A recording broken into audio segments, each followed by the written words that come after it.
Everyone will exit their business one way and another. The question is, how will you do it? So what's your strategic direction? Do you know which way you are going? I think this is one of the most important questions that everybody needs to answer. And it connects with the story of Alice and the Cheshire Cat. Alice says, "Would you please tell me which way I ought to go from here?" The Cheshire Cat replies, "That depends a good deal on where you want to get to." Alice replies, "I don't much care where." The Cheshire Cat says, "Well, then it doesn't really matter which way you go." Now, I presume that everybody today has some idea of where they want to go. And so we will help you actually get there. So where are you going? Are you seeking to exit your business in the next 12 months, 3 years, 5 years, 10 years? Do you have an idea? And if you do, for your own benefit, please write that down. What's your target? Where are you going? Looking at British business statistics, survival rates of businesses that started in 2014 are a little depressing. Of those who started in 2014, only 42.5% of those survived through year 5. And of those 42.5%, 90% of them weren't saleable. 80% won't sell, and only 5% will sell for their target value. I think some of the 80% who wouldn't sell could sell. And even some of the 90% could be put into a position where they could sell. So wherever you are on this inverted triangle, we can help you get to your achieved target value. So exit planning. Sorry, I need to move this out of the way. So what should you do? The first question is timescale. How long have you got? I was talking to a client before Christmas, and he rang me up and he said, "I want to sell in 6 months." That's a tall order unless you really are ready to sell. He also had a target value, and the question was the business actually worth that? So other people say, "I want to do it in 3 years." Some, it's 5. What is your timescale? The sort of standard, typical process is something like this.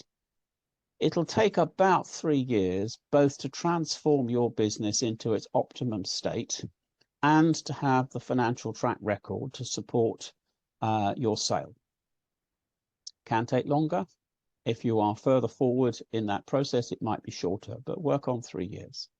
It then takes about a year to find a buyer. Can take longer, but work on a year. And then it may take up to 3 years to do the to work through your exit agreement. It can be less. I think one of my cousins did it in 18 months, but the standard is 3 years. So that is effectively 7 years. Can be done less, but work on that as a good ready reckoner. There are opportunities and pitfalls. If you are ready to sell, your business is absolutely tip-top, and you know your number, then when that phone call comes and somebody says, "I will give you 5, 10, 15, 20 or whatever million for your business," and you are ready to go, then you can sell in as little as 4 to 6 weeks. But you have to be ready. If you're not ready and you don't know, your accounting records aren't in the right space, your operations aren't in the right place, you will miss that. 50% of people will sell because they are distressed, they have disagreements with the management team, they suffer a disease or disability, divorce or death. If they were ready and prepared, they wouldn't have to take a discount, which is the risk if you are forced to sell. And that discount can be up to 60% of the value of your business. So if your business is worth $1 million and you have to sell it for 400,000, what does that do to your retirement? What does that do to your future lifestyle? How do you feel about it? So to avoid this outcome, Planning and having a plan is vitally important. So do you have a plan? Have you got any sort of plan? Some ideas in your mind, something you've written down in a notebook somewhere? Really important to have a plan, and the more detailed and professional it is, the better. First question, why are you selling? And second question, what will you do after you sell? And are these aligned? Significant number of business owners, it's been said 75%, though that may be a little high, actually regret selling the business a year later. So make sure that you're clear what you're going to do after you sell the business. So we have some exit options. You can sell outright. You can recapitalize and go again. Quite popular. You can liquidate if you really, really are fed up. Or you can change your role. I was speaking today with a client, and he had the prospect of there was an industry CEO who was being pushed out as a result of a VC takeover.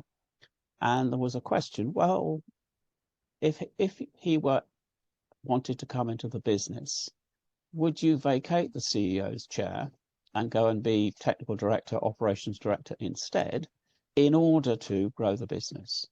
And he said, yes, of course. You can move up to be chairman.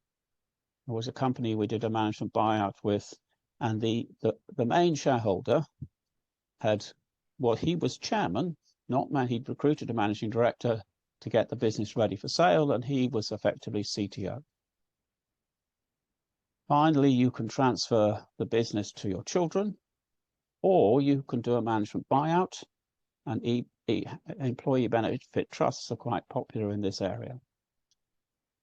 The important piece is to know what you're going to do next. Are you going to go and tour exotic locations? Are you going to go and do a road trip?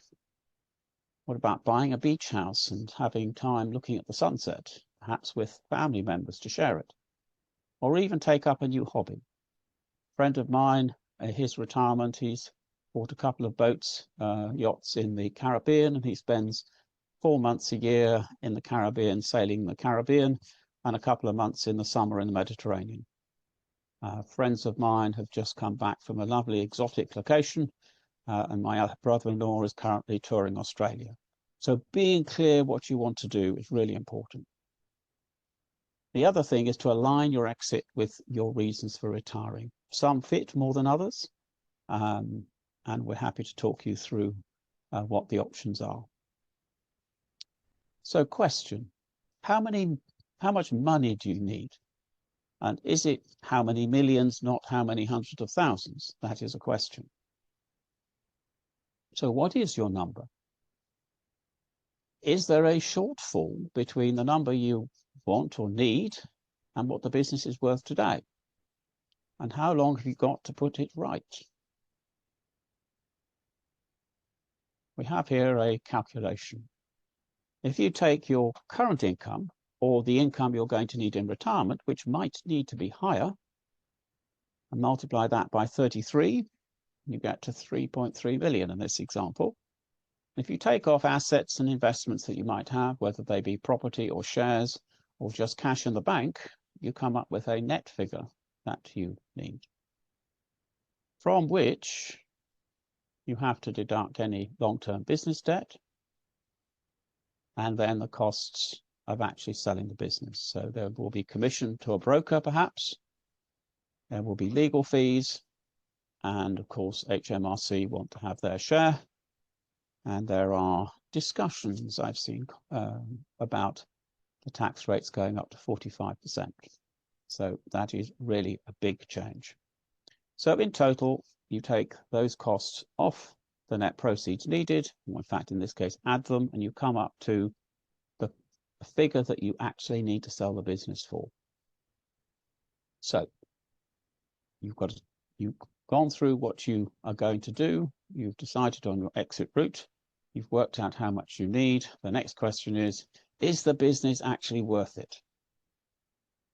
And the standard method of valuing a business is to take your profit to have a multiple, usually around 3.5, which then comes up with a valuation. And if you add some profit to the business over the time between now and when you wish to sell, that also adds to the value of the business.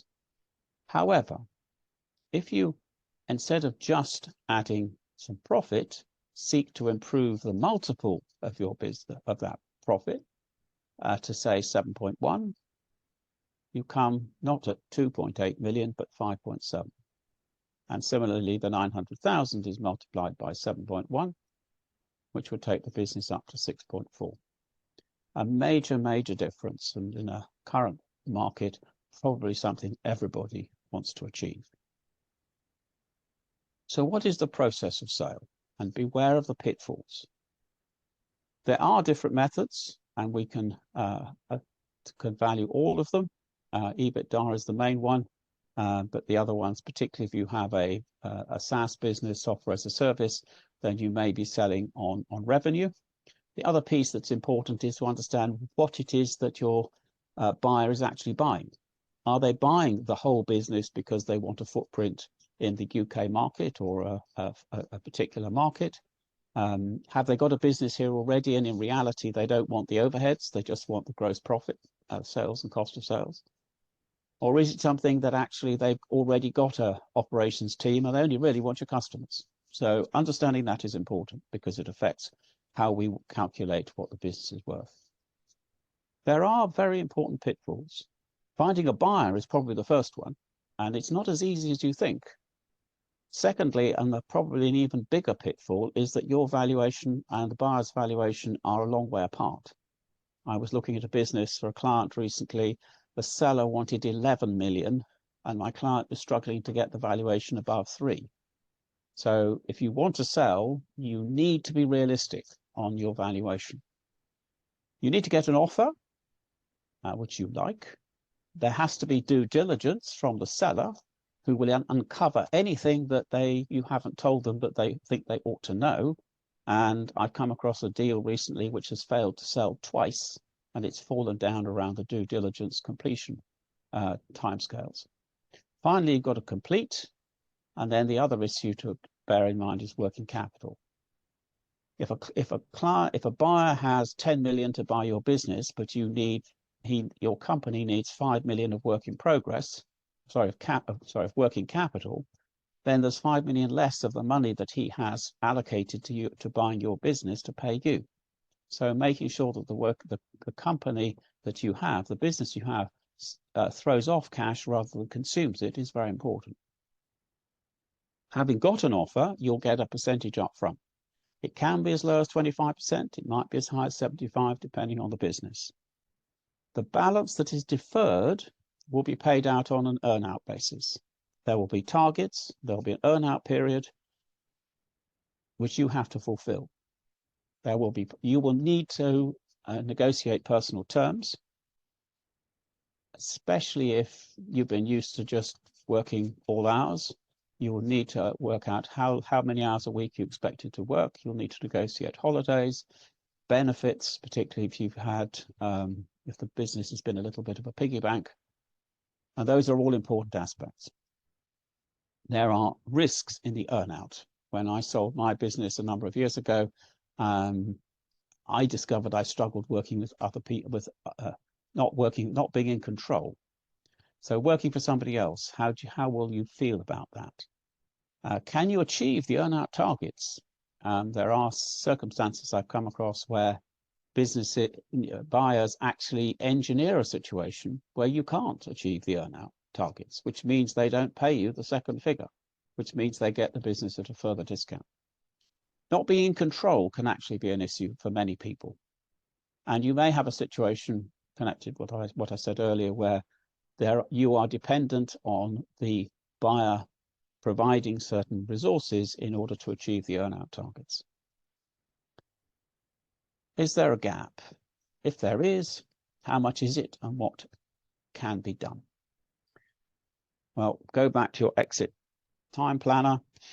We have this period between 2023 and 2026 to put things right, to get things sorted out. And if we need an extra year or two, we can do that. So we close the gap. First of all, we look to improve the EBITDA multiple. And we do this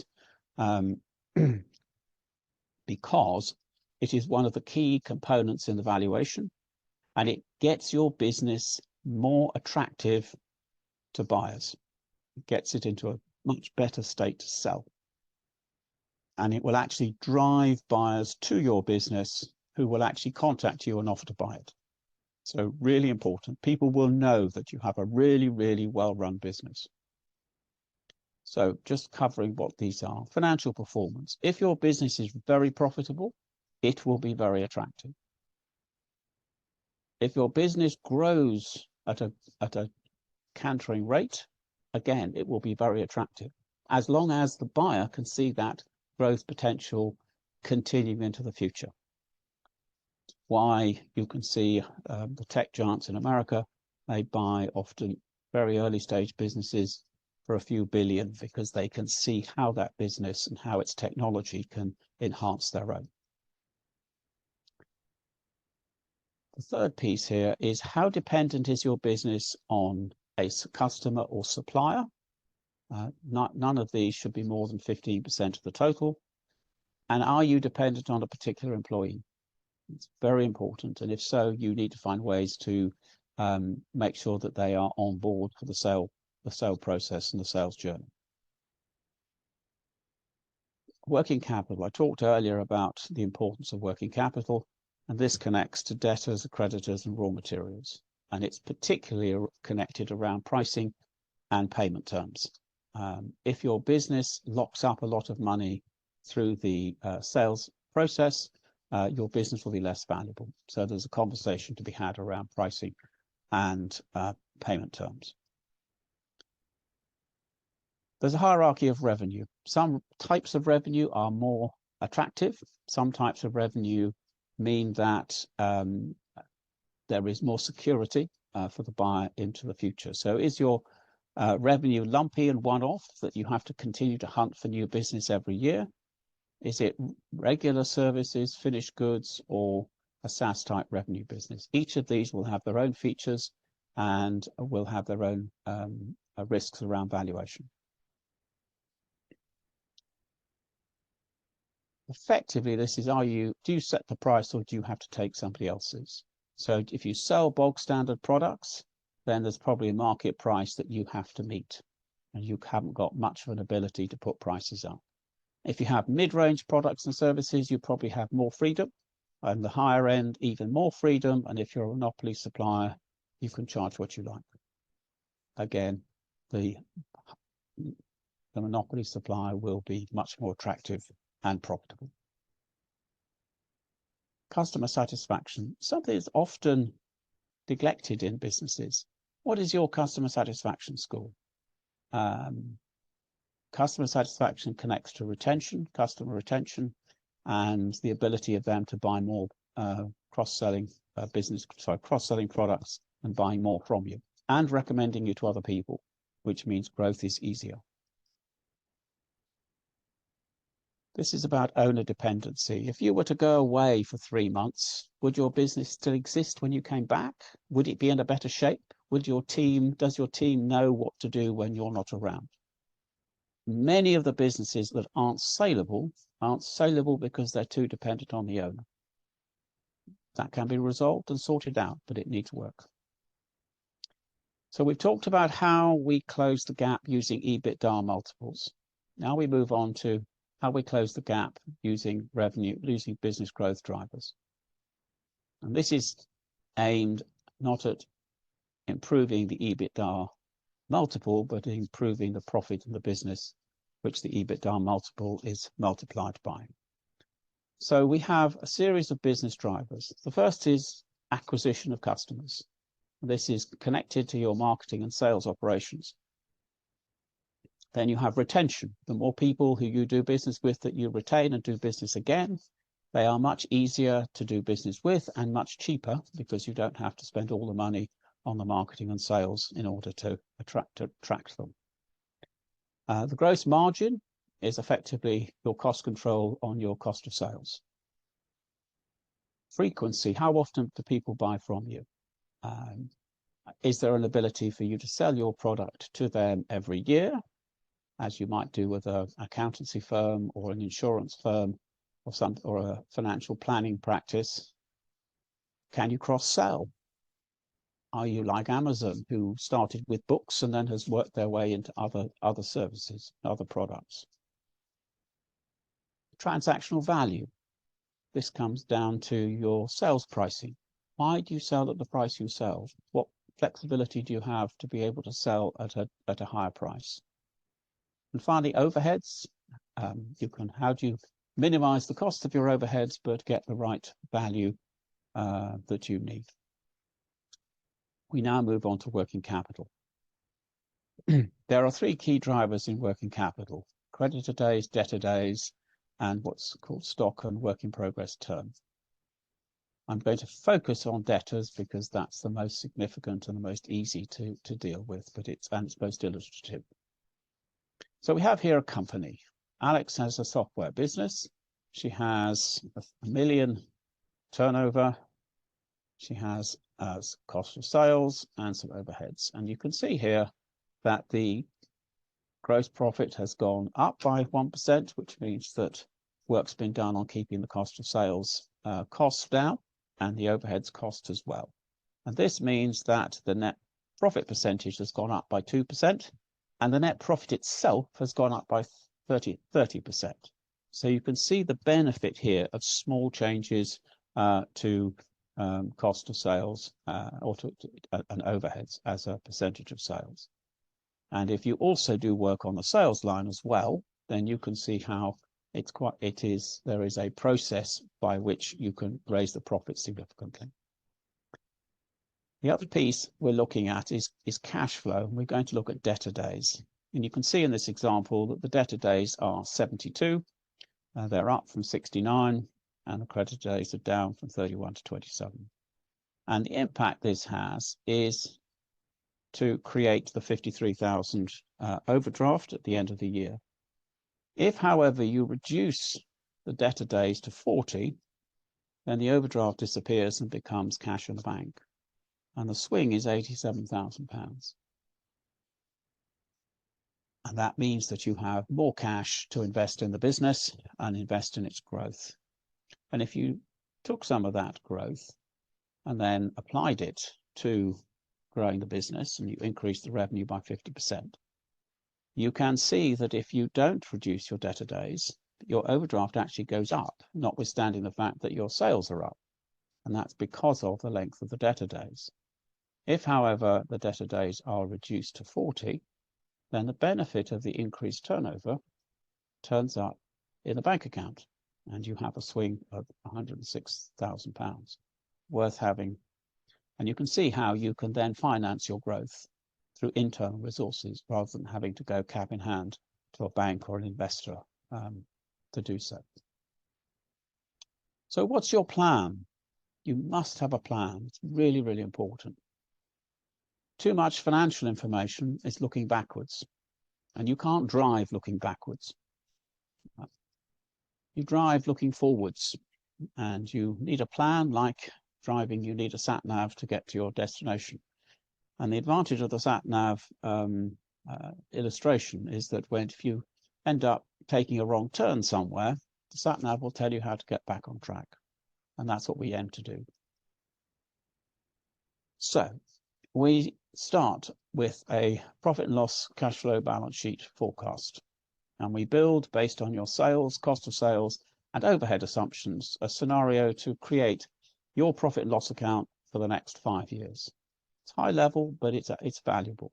We understand your cash flow projections, and we establish your projected balance sheet, which means that we know that everything adds up. And this provides a route map for you to get from where you are today to your exit that you want. And we have here a summary, and you can see how we have this high level sales, cost of sales, gross margin, overheads, and net profit, together with some supportive information. Having got that, you cannot sit back and relax and think it's all going to work out. You have to, this issue of, are we nearly there yet? Usually we aren't. So we have to review progress against plan on a regular basis, preferably monthly, absolutely minimum quarterly. And it provides the basis for getting back on track when things go a bit awry. And every one of you will know that in business, things don't always turn out the way you expect. So, important piece here is keeping your eye on the road. Same way when driving. Review your business plan on a regular basis and ensure that you can identify the reasons for variances in performance across the main profit, loss, and working capital KPIs. And we have reports that provide this information so that you can keep on track, get back on track when you've gone off track. And this one here is keeping the prize on the valuation.